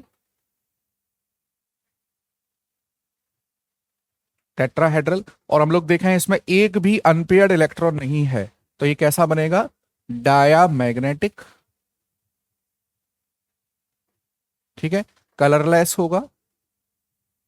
और अगर मैं इसका इफेक्टिव एटॉमिक नंबर निकालूं, देखिए इफेक्टिव एटॉमिक नंबर कैसे निकालते हैं कि निकिल का एटॉमिक नंबर है 28, अब इसके ऊपर ऑक्सीडेशन स्टेट तो कुछ है नहीं, प्लस 4 लिगैंड है, और एक लिगैंड 2 लोन पेयर डोनेट करता है, तो ये बन जाता है 28 + 8 = 36। 36 इसका है इफेक्टिव एटॉमिक नंबर। ठीक है, अब आ जाइए इसी तरह का एक क्वेश्चन और। ये टेट्राहेड्रल कॉम्प्लेक्स है, अमोनिया है, जिंक के साथ में वीक फील्ड लिगैंड की तरह काम करेगा। चलिए अब मैं आपको कराता हूं सीधे ऑक्टाहेड्रल कॉम्प्लेक्स का एक एग्जाम्पल। देखिए यहां अगर मैं इसका आईयूपीएसी नेम लिखता हूं तो देखिए यहां पर कोऑर्डिनेशन स्फेयर में एक ही टाइप का लिगैंड प्रेजेंट है, इसका मतलब दिस इज होमोलेप्टिक कॉम्प्लेक्स। मैं इसका आईयूपीएसी नेम लिख देता हूं। देखिए this is hexammine, A double M आएगा, याद रखिएगा, हेक्सा अमाइन कोबाल्ट। और इसकी ऑक्सीडेशन स्टेट आएगी रोमन नंबर में और वो आएगी 3rd, क्योंकि अमोनिया तो एक न्यूट्रल लिगैंड है। तो x + 0 = +3, तो x = हो गया +3। अब मैं यहां पर कोबाल्ट का ग्राउंड स्टेट का इलेक्ट्रॉनिक कॉन्फ़िगरेशन लिखता हूं। इसका एटॉमिक नंबर है 27, तो ये बन जाएगा देखो argon 18, this is 4s2 and this is 3d7। देखिए 1 2 3 4 5 6 7, 3d7, और ये रहा यहां पर 4p। ये इसके ग्राउंड स्टेट का इलेक्ट्रॉनिक कॉन्फ़िगरेशन है। अब कोबाल्ट की ऑक्सीडेशन क्योंकि यहां पर है +3, इसका मतलब इसको 3 इलेक्ट्रॉन लूज कर रहे हैं, तो 2 इलेक्ट्रॉन तो वो नो डाउट 4s से निकाल देगा और 1 इलेक्ट्रॉन निकाल देगा 3d से। तो मेरे पास अब जो इलेक्ट्रॉनिक कॉन्फ़िगरेशन आएगा वो बनेगा ये वाला, दिस इज 4s0 और ये बनेगा 3d6। देखिए 1 2 3 4 5 और ये 6, 3d6 और ये है 4p, दिस इज 4p। ठीक है, अच्छा अब देखिए ये जो अमोनिया है ये क्रोमियम, कॉपर और कोबाल्ट के साथ में स्ट्रॉन्ग फील्ड लिगैंड की तरह काम करता है। यहां पर मैं बता दूं आपको, क्रोमियम, कॉपर और कोबाल्ट के साथ में अमोनिया स्ट्रॉन्ग फील्ड लिगैंड की तरह काम करता है, याद रखिएगा इस पॉइंट को। तो अब यहां पर क्या होगा, देखो 3d के इलेक्ट्रॉन को फोर्सफुल पेयरिंग करी जाएगी। मैं यहां पे ऐसे लिखता हूं, in the presence of strong field ligand या in the presence of ammonia और ब्रैकेट में स्ट्रॉन्ग फील्ड लिगैंड। तो अब क्या होने वाला है, देखिए ये बनेगा आर्गन 18, दिस इज 4s और 3d6 को बैक पेयरिंग कर देते हैं, तो 1 2 3 4 5 6 ये दोनों खाली मिल गए और ये रहा मेरे पास 4p। अब देखिए अब मेरे को अंदर वाला जो d है वो खाली मिला है, तो इसको मुझे यूज करना है। देखिए कितने हैं, d है 2, एक s और बाकी के 3 है p। तो मेरे पास हाइब्रिडाइजेशन आया है d2sp3 और d2sp3 को मैं लिखूंगा, देखिए अंदर वाली d ऑर्बिटल यूज करी है हमने, this is inner orbital octahedral complex, inner orbital octahedral complex. ठीक है, अच्छा कोई अनपेयर्ड इलेक्ट्रॉन है नहीं, दिस इज डायामैग्नेटिक। अच्छा एक चीज और देखिए, यहां पर बैक पेयरिंग हो गई है, बैक पेयरिंग हो गई है मतलब जो इलेक्ट्रॉन अनपेयर्ड थे उनको पेयर कर दिया गया है। तो सीधी सी बात है कि ये बनेगा बेटा लो स्पिन कॉम्प्लेक्स, लो स्पिन कॉम्प्लेक्स और कलरलेस। अगर अनपेयर्ड इलेक्ट्रॉन नहीं है तो क्या बन जाएगा, कलरलेस। अब मैं निकालता हूं इसका इफेक्टिव एटॉमिक नंबर। कैसे निकालेंगे, देखो एटॉमिक नंबर कितना है इसका, इसका एटॉमिक नंबर है 27, ऑक्सीडेशन स्टेट क्या है 3 और कितने लिगैंड है 6 मल्टीप्लाइड बाई 2, तो ये आ गया 24 + 12 दैट इज 36। ये हो गया इसका इफेक्टिव एटॉमिक नंबर। याद रखना इफेक्टिव एटॉमिक नंबर का स्टेबिलिटी से कोई लेना देना नहीं है, ये तो केवल एक सिडविक रूल है जिसमें हम लोग ये इफेक्टिव एटॉमिक नंबर उसका निकाल रहे हैं। चलिए इसी तरह का एक क्वेश्चन है मेरे पास, हेक्सा फ्लोरो कोबाल्टेट। अच्छा यहां पर आपको पता है कि फ्लोरीन जो है वो वीक फील्ड लिगैंड है, तो यहां पर बैक पेयरिंग नहीं होगी, ये मैंने पहले से लिख दिया। देखिए ये वीक फील्ड लिगैंड है, जो 3d6 के इलेक्ट्रॉन अनपेयर्ड हैं वो अनपेयर्ड रहेंगे, उनको फोर्सफुली पेयर नहीं किया जाएगा। तो यहां पर जो हाइब्रिडाइजेशन बनता है, देखो ये मुझे 4s खाली मिल रहा है, ये मुझे 4p खाली मिलता है और 4d, तो एक s ये वाली, बाकी के 3p और ये बाकी के 2d। तो यहां हाइब्रिडाइजेशन बनता है sp3d2, और ये है इसका आउटर ऑर्बिटल। और देखिए हाई स्पिन कॉम्प्लेक्स है, सारे इलेक्ट्रॉन जो अनपेयर्ड थे वो अभी भी अनपेयर्ड हैं। Effective atomic number 36। तो इस तरह से हम लोग वैलेंसी बॉन्ड थ्योरी की एप्लीकेशंस में कंपाउंड के IUPAC name, hybridisation, magnetic behaviour, colour और इफेक्टिव एटॉमिक नंबर को फाइंड आउट करते हैं। अब हमारे पास एक न्यू थ्योरी आती है, that is crystal field theory. Actually में वैलेंसी बॉन्ड थ्योरी की कुछ लिमिटेशन थी, जैसे वैलेंसी बॉन्ड थ्योरी लिगेंड्स की स्ट्रेंथ को एक्सप्लेन नहीं कर पा रही थी कि ये वीक क्यों है, ये स्ट्रॉन्ग क्यों है। वैलेंसी बॉन्ड थ्योरी केवल हाइब्रिडाइजेशन तक सीमित थी और उसके मैग्नेटिक बिहेवियर तक, वो कलर ऑफ कोऑर्डिनेशन कंपाउंड को भी एक्सप्लेन नहीं कर पा रही थी। तो फिर हमारे पास एक नई थ्योरी आती है, क्रिस्टल फील्ड थ्योरी। इसके अजम्पशंस क्या है, देखिए यहां पर लिगेंड्स को पॉइंट चार्जेस कंसीडर किया जाता है। पॉइंट चार्ज का मतलब क्या है कि एक छोटा सा साइज है और इसके ऊपर बहुत सारा चार्ज प्रेजेंट है, छोटे साइज पर बहुत सारा चार्ज प्रेजेंट है, उसे कहते हैं पॉइंट चार्ज। अच्छा, लिगेंड्स, यहां क्रिस्टल फील्ड थ्योरी में मेटल और लिगेंड के बीच का जो बॉन्ड है उसे प्योरली आयनिक माना गया है, जबकि वैलेंसी बॉन्ड थ्योरी इसको क्या मान रही थी, कोवलेंट मान रही थी। यहां पर क्रिस्टल फील्ड थ्योरी में लिगेंड अप्रोच दी मेटल आयन और वहां पर स्प्लिटिंग ऑफ डी ऑर्बिटल होती है, जो हम लोग वैलेंसी बॉन्ड थ्योरी में inner orbital complex, outer orbital complex पढ़ रहे थे। एक्चुअली में उसका एग्जैक्ट एक्सप्लेनेशन मिलता है सीएफटी में, क्योंकि वो लिगेंड्स अप्रोच जिस तरीके से करेगा उस तरीके से स्प्लिटिंग होती है। ठीक है, फिर हमारे पास देखिए उस स्प्लिटिंग से डिसाइड होती है ज्योमेट्री, नेचर ऑफ लिगेंड कि वो strong field ligand, weak field ligand कैसे है, और ऑक्सीडेशन स्टेट। अब देखिए, अब मैं यहां पर आपको ये क्रिस्टल फील्ड थ्योरी में सबसे इंपॉर्टेंट पॉइंट जो बताता हूं, देखो कि जैसे मान लीजिए ये मेरे पास एक मेटल है एम, मैं इसको 3D ऐसे रिप्रेजेंट करता हूं। देखिए इस मेटल के चारों ओर का 3D स्पेस मैंने ऐसे बना दिया, ये इसका एक्स एक्सिस, ये वाई और ये जेड। अच्छा, हम लोग जानते हैं कि जो सेंट्रल मेटल एटम या सेंट्रल मेटल आयन है, इनके पास होती हैं 5 डीजनरेट ऑर्बिटल, 5 डीजनरेट ऑर्बिटल्स। मतलब कुछ इस तरह से लिखते हैं हम लोग ऑर्बिटल्स को, टोटल 5 हैं। देखो, D X Y, D Y Z, D Z X, D X square Y square, और लास्ट में आता है डी जेड स्क्वायर। अच्छा, ये दोनों ऑर्बिटल होती हैं एक्सियल और ये होती हैं नॉन एक्सियल, या इनको बोलते हैं प्लेनर ऑर्बिटल। अब देखिए ऑक्टाहेड्रल कॉम्प्लेक्स में लिगेंड जो अप्रोच करता है मेटल को, वो करता है अलोंग दी एक्सिस। तो एक्सिस पे कौन सी दो ऑर्बिटल मिलेंगी उसको, D X square Y square और डी जेड स्क्वायर।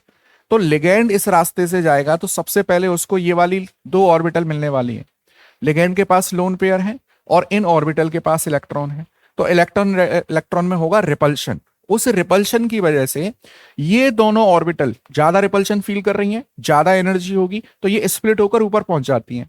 तो हम लोग इसको कुछ ऐसे लिखते हैं, देखिए हम लोग इन डी जनरेट ऑर्बिटल्स की स्प्लिटिंग को कुछ ऐसे दिखाते हैं। देखिए यहां पर मैंने एक एनर्जी का एक्सेस ले लिया, यहां मैं बना देता हूं 5 डी जनरेट डी ऑर्बिटल्स इस तरह से। मान लीजिए ये D6 को मैं एक्सप्लेन कर रहा हूं, डी में 6 इलेक्ट्रॉन है, 1 2 3 4 5 और ये 6। ठीक है, अच्छा अभी क्या हुआ कि जैसे ही लिगेंड इसको अप्रोच करेगा तो इसकी इसकी एक मिनट,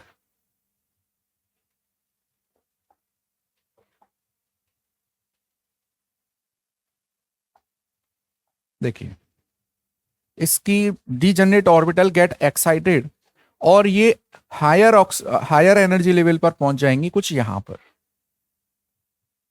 कुछ इस तरह से। देखिए यहां पर they will get start splitting, higher energy में पहुंचकर ये क्या हो जाएंगी, ये स्प्लिट हो जाएंगी कुछ इस तरह से। देखिए जो दो डीजनरेट ऑर्बिट, दो एक्सियल ऑर्बिटल थी ये पहुंच जाएंगी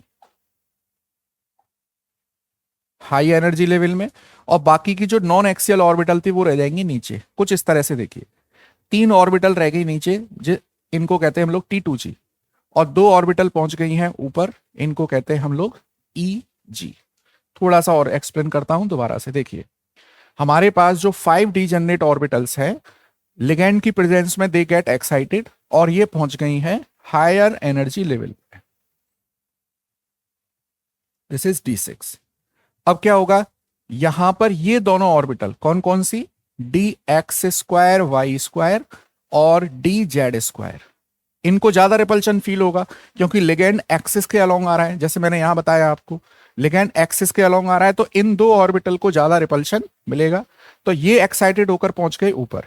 ठीक, इन दोनों एनर्जी के बीच का जो गैप है, दोनों ऑर्बिटल सेट के बीच का जो गैप है, उसे कहते हैं डेल्टा ओ। ऑक्टाहेड्रल कॉम्प्लेक्स में हो रहा है तो इसको बोलते हैं डेल्टा ओ, और इसको बोलते हैं क्रिस्टल फील्ड स्प्लिटिंग एनर्जी। क्या बोलेंगे, क्रिस्टल फील्ड स्प्लिटिंग एनर्जी। अब देखिए, बहुत ध्यान से सुनना। आप अगर स्ट्रॉन्ग फील्ड लिगैंड है तो ये जो डेल्टा डिफरेंस है क्रिस्टल फील्ड स्प्लिटिंग एनर्जी, बेटा ये पेयरिंग एनर्जी से ज्यादा होगा। बहुत दोबारा से सुनिए बहुत ध्यान से। अगर किसी कोऑर्डिनेशन कंपाउंड में स्ट्रॉन्ग फील्ड लिगैंड प्रेजेंट है तो इनके बीच का गैप जो डेल्टा है वो पेयरिंग एनर्जी से ज्यादा होगा। इसका मतलब क्या होगा, देखिए, पेयरिंग एनर्जी मतलब कि ये पेयर होने की कोशिश करेंगे। ज्यादा गैप है तो ये वाला एनर्जी सेट कंप्लीटली फिल्ड होगा, उसके बाद ये फिल्ड होगा। देखिए, अब मेरे पास 6 इलेक्ट्रॉन है, 1 2 3 4 5 और 6। तो जो स्ट्रॉन्ग फील्ड लिगैंड में हमको 2 D खाली मिलते हैं, एक्चुअली में वो 2 D जो मिलते हैं वो ये वाले होते हैं, क्योंकि इनमें इलेक्ट्रॉन की फिलिंग ही नहीं हुई है। क्यों नहीं हुई है, क्योंकि नीचे वाली जो सेल है, सब सेल है, उसमें पहले इलेक्ट्रॉन फिल होंगे, फिर ऊपर वाले में फिल होंगे। अच्छा, मान लीजिए अगर ये वीक फील्ड लिगैंड होता, इसका मतलब डेल्टा, इनके जो बीच का गैप है वो कम है। ठीक, अब यहां क्या होगा, देखो ऐसे समझो, अगर पेयरिंग एनर्जी कम है तो इलेक्ट्रॉन जल्दी जल्दी पेयर होंगे, तो 1 2 3 4 5 6। यहां पेयर एनर्जी ज्यादा है तो मतलब यहां इलेक्ट्रॉन पेयर होने की कोशिश नहीं करेंगे। अब जो इलेक्ट्रॉन की फिलिंग होगी वो कुछ ऐसे होगी। देखो, मैं यहां पे बना देता हूं इसके बगल में, इसको ऐसे बना देता हूं। देखिए, 1 2 3, ये 4, ये 5 और ये 6। ये है वीक फील्ड लिगैंड के केस में, ये है स्ट्रॉन्ग फील्ड लिगैंड के केस में। तो ऑक्टाहेड्रल कॉम्प्लेक्स में स्प्लिटिंग का पैटर्न क्या है, नीचे T2G और ऊपर EG। अच्छा, यहां पर एक चीज और समझ लो, ये जो EG एनर्जी है इस EG ऑर्बिटल्स की, वो आती है, देखिए, प्लस 0.6 डेल्टा O, और ये आएगी माइनस 0.4 डेल्टा O। मतलब ये वाली जो एनर्जी है नीचे वाली, ये 40% कम है और ये 60% ज्यादा है, इस तरह से कुछ। अब आते हैं हम लोग बेटा टेट्राहेड्रल कॉम्प्लेक्स पर। अब टेट्राहेड्रल कॉम्प्लेक्स में देखो, लिगैंड जो अप्रोच करता है वो प्लेन के अकॉर्डिंग करता है। अब आप ऐसे समझिए, जैसे एक रूम है, रूम में हमारे जैसे टोटल कितने फेस होते हैं, देखिए 4 तो दीवारें हो गई, एक ऊपर और एक नीचे, टोटल 6 फेज हैं। तो टेट्राहेड्रल कॉम्प्लेक्स में लिगैंड जो अप्रोच करेगा वो फेज के अकॉर्डिंग, प्लेन के अकॉर्डिंग करेगा, मतलब दीवारों से आएगा, छत से आएगा या नीचे से आएगा। और ऑक्टाहेड्रल कॉम्प्लेक्स में दीवारों से नहीं आएगा, वो दीवार की जो साइड है वहां से अप्रोच करेगा। तो टेट्राहेड्रल में कहां से अप्रोच कर रहा है, अलोंग दी प्लेन। और प्लेन में कौन सी 3 ऑर्बिटल मिल रही हैं, dxy yz और zx। तो इनकी एनर्जी ज्यादा हो जाएगी, अब देखिए, और नीचे वाले की एनर्जी कम हो जाएगी। यहां पर जो इस डी सबसेल स्प्लिट होती है वो होती है बेटा E में और T2 में। याद रखना, ऑक्टाहेड्रल में आता है T2G और EG, टेट्राहेड्रल में आएगा E और T2। याद रखिएगा इस पॉइंट को। अच्छा, अब देखिए, यहां पर एक क्वेश्चन है आपकी एनसीईआरटी में कि डेल्टा O और डेल्टा T की एनर्जी का ऑर्डर क्या है। तो मैं बता दूं, ऑक्टाहेड्रल कॉम्प्लेक्स में ज्यादा है और उसके लिए एक परफेक्ट फैक्टर आता है 9/4 डेल्टा T। और अगर हम लोग पूरा ओवरऑल बताएं तो स्क्वायर प्लेनर की डेल्टा सबसे ज्यादा है, then octahedral and then tetrahedral. आप इसको ऐसे याद कर लो, स्पॉट, स्क्वायर प्लेनर की सबसे ज्यादा, फिर ऑक्टाहेड्रल और फिर टेट्राहेड्रल। चलिए अब आ जाते हैं लिमिटेशन ऑफ सीएफटी क्या है। जैसे कि मैंने स्टार्टिंग में बताया था, क्रिस्टल फील्ड थ्योरी एक प्योरली इलेक्ट्रोस्टैटिक मॉडल है। अगर ये प्योरली इलेक्ट्रोस्टैटिक मॉडल है देखो, तो मेटल और लिगेंड के बीच का बॉन्ड आयनिक है, तो ये तो फिर आयोनाइजेबल होना चाहिए था, ये तो आयोनाइजेबल होना चाहिए था, लेकिन कॉम्प्लेक्स आयन कभी भी आयोनाइज नहीं होता है। दूसरा, ये स्पेक्ट्रोकेमिकल सीरीज को एक्सप्लेन नहीं कर पाया, कौन, सीएफटी, और fails to explain pi bonding. अच्छा, ये पाई बॉन्डिंग का क्या कॉन्सेप्ट है, इसको समझिए।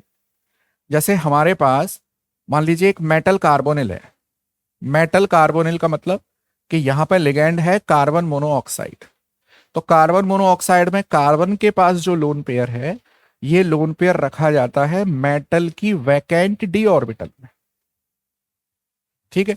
और मेटल की जो फिल्ड डी ऑर्बिटल्स होती है, वो अपने इलेक्ट्रॉन्स को रख देती हैं इस कार्बन मोनोऑक्साइड की एंटी बॉन्डिंग ऑर्बिटल में, एंटी बॉन्डिंग में। तो यहां से ये बनता है पाई बॉन्ड, ये बनता है सिग्मा बॉन्ड, और इसीलिए इस बॉन्ड को कहते हैं सिनर्जिक बॉन्डिंग। क्या कहते हैं, सिनर्जिक बॉन्डिंग। तो इसको ये एक्सप्लेन नहीं कर पा रहा है, सीएफटी पाई बॉन्डिंग को, पाई बैक बॉन्डिंग को एक्सप्लेन नहीं कर पा रहा है। नेक्स्ट देखिए, अब आ जाइए कलर प्रॉपर्टी। मतलब सीएफटी हमको कलर के बारे में बताती है, कैसे बताती है, देखो एक कलर व्हील है ये, इस तरह से, this is violet, blue, green, yellow, orange, red. अगर मान लीजिए किसी कंपाउंड ने वॉयलेट कलर की लाइट को एब्जॉर्ब कर लिया, तो क्या करेगा, येलो कलर की लाइट को एमिट करेगा, और कोई भी ऑब्जेक्ट उसी कलर का दिखाई देता है जिस कलर की लाइट को वो रिफ्लेक्ट बैक करता है। तो यहां से हम लोग देख लेंगे किस कलर की लाइट को एब्जॉर्ब कर रहा है। मान लीजिए रेड कलर की लाइट को एब्जॉर्ब कर रहा है, तो कैसा एमिट करेगा, ग्रीन कलर एमिट करेगा। अब देखिए, हमारे पास एनसीईआरटी में एक लास्ट क्वेश्चन इस तरह का दिया गया है कि आपको यहां पर करेक्ट ऑर्डर बताना है वेवलेंथ, देखिए वेवलेंथ ऑफ एब्जॉर्प्शन का। अब एक चीज समझिए, लिगेंड की वजह से मेटल की जो डी ऑर्बिटल हैं दे गेट स्प्लिटेड, और इनके बीच में आता है गैप, ठीक है। अब इनके बीच का जो गैप है वो डिपेंड करता है स्ट्रेंथ ऑफ लिगेंड पर, स्ट्रेंथ ऑफ लिगेंड पर। तो सबसे पहले मैं क्या करता हूं, इनमें से सबसे स्ट्रॉन्गर लिगेंड कौन सा है, NO2, NO2 के बाद कौन सा है, NH3, NH3 के बाद कौन सा है, H2। इसका मतलब सबसे ज्यादा एनर्जी किसमें रहने वाली है, NO2 में। तो एनर्जी का ऑर्डर तो ये आ गया, देखो ENO2 सबसे ज्यादा होगी, देन E अमोनिया, और देन EH2। मतलब इस वाले कॉम्प्लेक्स की एनर्जी सबसे ज्यादा होगी। अच्छा, हम लोग एक चीज जानते हैं कि एनर्जी इनवर्सली प्रोपोर्शनल होती है वेवलेंथ के, तो सबसे कम वेवलेंथ आएगी इसकी, देखना लैम्डा, मैं ए कर देता हूं, देखो इस कंपाउंड का नाम ए है, ये बी है, सी, लैम्डा ए सबसे कम, देन लैम्डा बी, और सबसे ज्यादा होगी लैम्डा सी की। तो इस तरह से हम लोग वेवलेंथ एब्जॉर्प्शन का ऑर्डर निकाल कर रख लेते हैं। चलो अब आते हैं हम लोग एक बहुत ही इंपॉर्टेंट टॉपिक, एनसीईआरटी ऐसे समझ लीजिए, कोऑर्डिनेशन केमिस्ट्री में 3 टाइप के क्वेश्चन बनते हैं। एक होता है आईयूपीएससी नोमेनक्लेचर का, एक होता है वीबीटी वाला क्वेश्चन, और एक बनता है आइसोमेरिज्म वाला क्वेश्चन। अब एक चीज समझिए आप, यहाँ आइसोमेरिज्म में 2 पार्ट है, एक है स्ट्रक्चरल आइसोमेरिज्म सिंपली। तो स्ट्रक्चरल आइसोमेरिज्म में कौन कौन सी आइसोमेरिज्म है वो मैं आपको एक बार बता दूं। देखिए आयोनाइजेशन आइसोमेरिज्म, यहां क्या होता है, यहां पर लिगेंड और काउंटर आयन के बीच में एक्सचेंज हो जाता है, लिगेंड और काउंटर आयन के बीच में एक्सचेंज। अब ऐसे समझिए, मेरे पास एक एग्जांपल है, देखो यहां ये एक एग्जांपल है, देखो ये कंपाउंड लिखा हुआ है, यहां पर है मेरे पास लिगेंड Br और यहां पर काउंटर आयन है सल्फेट। अब अगर मैं ऐसा कर दूं कि सल्फेट को अंदर कर दूं, Br को बाहर कर दूं, तो लिगेंड और काउंटर आयन में क्या कर दिया, एक्सचेंज, और मॉलिक्यूलर फॉर्मूला में कोई चेंज नहीं हुआ। तो ये दोनों हो गए बेटा एक दूसरे के आयोनाइजेशन आइसो। अगर अब मैं इस कंपाउंड को वाटर में आयोनाइज करूंगा, तो ये तो देगा सल्फेट आयन और ये देगा ब्रोमाइड आयन। तो डिफरेंट टाइप ऑफ आयन्स मिलेंगे आपको आफ्टर आयोनाइजेशन, इसीलिए ये है आयोनाइजेशन आइसोमेरिज्म। ऑप्टिकल आइसोमेरिज्म भी थोड़ी देर में डिटेल से पढ़ेंगे। अच्छा देखिए, अब स्ट्रक्चरल आइसोमेरिज्म का सेकंड टाइप आता है सॉल्वेट आइसोमेरिज्म या हाइड्रेट आइसोमेरिज्म। यहां क्या होता है, यहां पर वाटर मॉलिक्यूल का एक्सचेंज होता है, जबकि आयोनाइजेशन आइसोमेरिज्म में आयन का और लिगैंड का हो रहा था। अब देखिए ये वाटर मॉलिक्यूल को बाहर शिफ्ट कर दो, देखिए तो मुझको मिलेगा, देखो COH2O का होल 5, एक क्लोरीन अंदर कर दीजिए Cl2.H2। ऐसे ही नेक्स्ट देखो, एक और वाटर मॉलिक्यूल बाहर भेज दीजिए, एक क्लोरीन अंदर कर दीजिए और ये बन जाता है 2H2। नेक्स्ट अगर मैं एक और क्लोरीन अंदर कर दूं और एक H2O बाहर कर दूं, देखो तो ये वाला जो कोऑर्डिनेशन कंपाउंड है बेटा, ये वाला कोऑर्डिनेशन कंपाउंड एग्जिस्ट ही नहीं करता, क्योंकि ये 3 वाटर मॉलिक्यूल इवेपोरेट हो जाते हैं, क्योंकि इनके साथ जुड़ने के लिए कोई आयन प्रेजेंट नहीं है। तो आपके पास रहने वाले हैं ये 3 आयोनाइजेशन, 3 सॉल्वेट या हाइड्रेट आइसोमर्स। अब आता है मेरे पास लिंकेज आइसोमेरिज्म। लिंकेज आइसोमेरिज्म को ही बोलते हैं सॉल्ट आइसोमेरिज्म, इसी को बोलते हैं सॉल्ट आइसोमेरिज्म। यहां क्या होता है, देखो आपके पास होना चाहिए एम्बीडेंटेट लिगैंड, ऐसा लिगैंड जो दोनों तरफ से जुड़ जाता हो। जैसे मैंने यहां पे एक एग्जांपल लिखा है, देखो CN, या ऐसे ही एक एग्जांपल है NO2 और ONO। देखिए अगर मुझे यहां पर ये NO2 मिला है और अगर अगले कंपाउंड में मैंने ONO कर दिया, तो ये बन जाते हैं एक दूसरे के लिंकेज आइसोमर। कंडीशन याद रखना कि दोनों कोऑर्डिनेशन कंपाउंड का मॉलिक्यूलर फॉर्मूला सेम होना चाहिए। अगला देखिए कोऑर्डिनेशन आइसोमेरिज्म, क्या कंडीशन है, कोऑर्डिनेशन स्फीयर और आयनाइजेशन स्फीयर दोनों ही कॉम्प्लेक्स होने चाहिए। अब हम लोग क्या करते हैं, एक एक करके लिगैंड का एक्सचेंज करते हैं, तो फाइनली हमारे पास ये इसका एक कोऑर्डिनेशन आइसोमर मिल जाता है, जहां पर CrNH3 का होल 6 और COCN का होल 6। चलिए नेक्स्ट देखें। अब आते हैं हम लोग स्टीरियो आइसोमेरिज्म पर, ठीक है। तो स्टीरियो आइसोमेरिज्म में हम लोग 2 टाइप पढ़ते हैं, ज्योमेट्रिकल आइसोमेरिज्म और एक पढ़ते हैं ऑप्टिकल आइसोमेरिज्म। ज्योमेट्रिकल आइसोमेरिज्म क्या होती है, जहां पर लिगेंड्स की रिलेटिव पोजीशन गेट चेंज्ड। अब ऐसे समझिए आप, देखो मैं पहले इसका बता दूं, कोऑर्डिनेशन कंपाउंड में कोऑर्डिनेशन नंबर 4 वाले जो कंपाउंड है उनकी 2 ज्योमेट्री हो सकती है। एक तो हो सकती है टेट्राहेड्रल, जैसे मान लीजिए ये मैंने एक टेट्राहेड्रल लिख दिया A B और B। अब ये जो टेट्राहेड्रल ज्योमेट्री है, इसमें चारों बॉन्ड जो बने हैं, एक्चुअली में ये चारों बॉन्ड एक दूसरे से सेम डिस्टेंस पर है और सेम बॉन्ड एंगल पर है। तो यहां पर मान लीजिए अभी मैं ये बोलूं कि A और A सेम साइड पर है, तो मैं ये भी तो बोल सकता हूं कि A और A अपोजिट साइड पर है, क्योंकि अगर आप इनकी पोजीशन बदलो, मान लीजिए A को यहां रखते हैं, B को यहां रखते हैं, A को यहां रखते हैं, B को यहां रखते हैं, तो अभी भी तो A और A के बीच में सेम डिस्टेंस रही। ये जो डिस्टेंस अगर L1 है तो यहां भी डिस्टेंस L1 है। यहां पर आपको रिलेटिव अरेंजमेंट डिफरेंट नहीं मिल रहा है।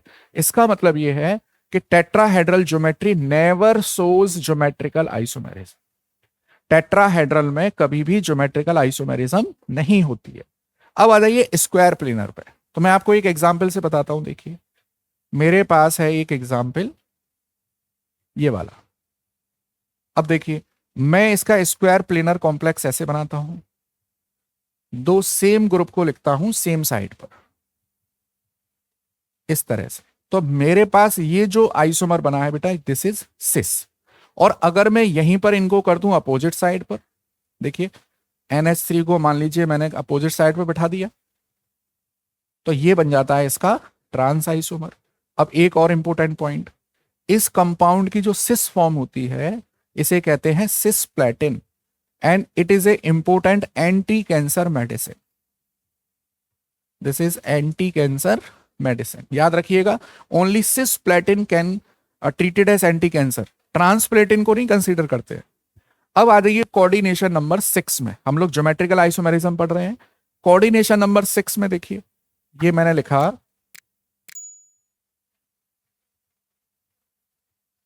दिस इज ऑक्टाहेड्रल ज्योमेट्री, और मेरे पास है 4 लिगैंड अमोनिया के, देखिए, और ये हैं 2 क्लोरीन। अब यहां पर जो लिगैंड कम नंबर में प्रेजेंट होता है वो कंट्रोलिंग पोजीशन में होता है, that will decide the cis और ट्रांस। यहां पर 2 सेम ग्रुप अपोजिट साइड पर आ रहे हैं, तो बेटा मैं इसको बोलूंगा ट्रांस। और अगर मैं इसको ऐसे लिख दूं, देखिए कुछ ऐसे बना दूं इसको, कि दो सेम ग्रुप को जो कम नंबर में है, अगर मैं उनको अपोजिट पे ना रखूं तो ये बन जाएगा इसका सिस आइसोमर।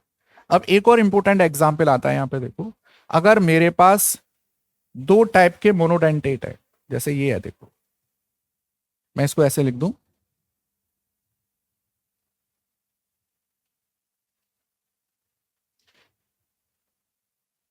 देखिए ये लिखा मैंने NH3, this is NH3, this is NH3, ठीक है।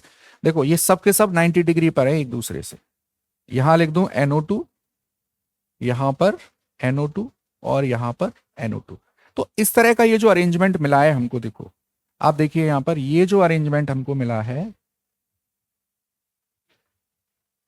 यहां पे तीनों लिगेंड एक दूसरे से 90 डिग्री पर है, इसे कहते हैं हम लोग फेशियल। क्या कहते हैं? फेशियल। देखो, या इसको शॉर्ट में लिख देते हैं फैक। ऐसे ही अगर मैं यहां पे इन ग्रुप्स को ऐसे दिखा दूं, देखो प्लेटिनम इस तरह से कुछ, NH3, NH3 और NH, दो तो 90 डिग्री पर है, एक है 180 डिग्री पर, तो इसको बोलते हैं मेरिडियोनल।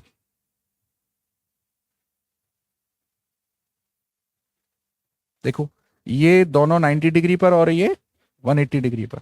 अब जो अरेंजमेंट मिलेगा यहां पर, दैट इज मेरिडियोनल।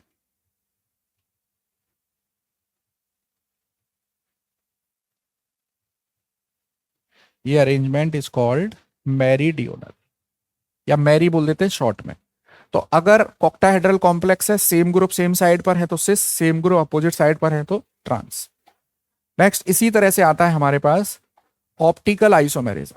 देखिए मेन चीज क्या है ऑप्टिकल आइसोमेरिज्म की, कि यहां पे प्लेन ऑफ सिमेट्री नहीं होनी चाहिए। जैसे ऑर्गेनिक केमिस्ट्री में हम लोग चेक करते हैं कि किरल कार्बन प्रेजेंट होना चाहिए, यहां पे देखते हैं कि प्लेन ऑफ सिमेट्री बिल्कुल भी नहीं होनी चाहिए।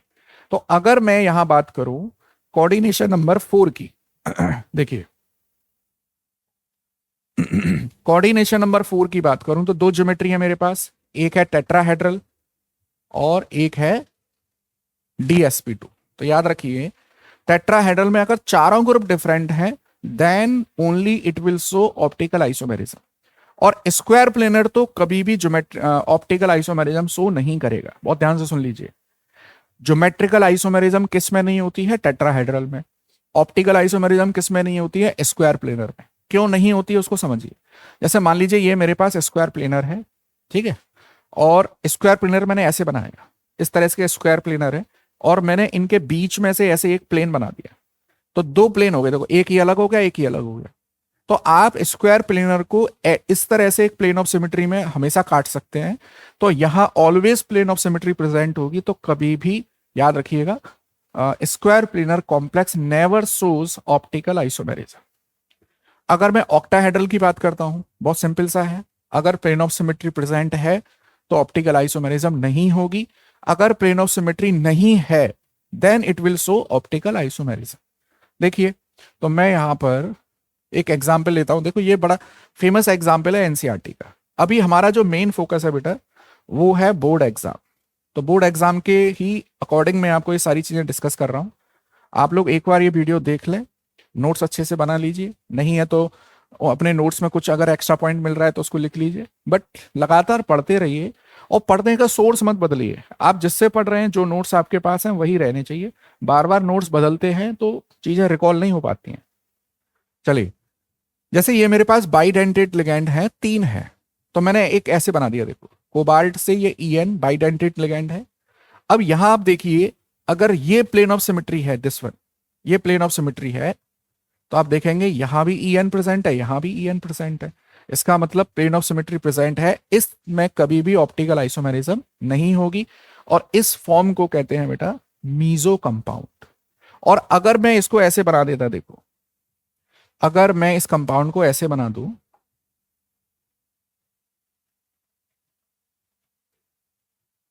देखिए एक लिख दूं यहां EN, एक लिख दूं यहां, और एक कर दूं यहां। तो यहां पे प्लेन ऑफ सिमेट्री नहीं होगी, नो प्लेन ऑफ सिमेट्री। तो ये या तो होगा डी आइसोमर या एल। तो मान लीजिए डी है, तो इसकी जो मिरर इमेज बनेगी, इसकी जो मिरर इमेज बनेगी वो एल हो जाएगी। देखो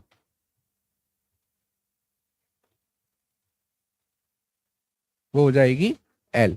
तो जो पास वाले हैं वो पास आ जाएंगे, देखो इस तरह से, और जो दूर वाला है वो दूर हो जाएगा।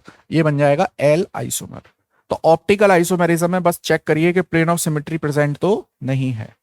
एक और एग्जांपल। अच्छा, अब लास्ट में आ जाते हैं हम लोग एप्लीकेशन ऑफ कोऑर्डिनेशन कंपाउंड पर। तो देखिए, अगर मैं बायोलॉजिकल इंपोर्टेंस की बात करूं तो chlorophyll, haemoglobin, vitamin B12। Medical application की बात करूं, सिस्प्लेटिन।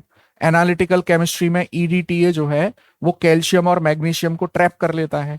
लेड पॉइजनिंग में भी ये काम आता है। लेड पॉइजनिंग अगर किसी व्यक्ति को हो गई है तो उसको EDTA दे दीजिए, तो EDTA लेड के साथ में कोऑर्डिनेशन कंपाउंड बना लेता है।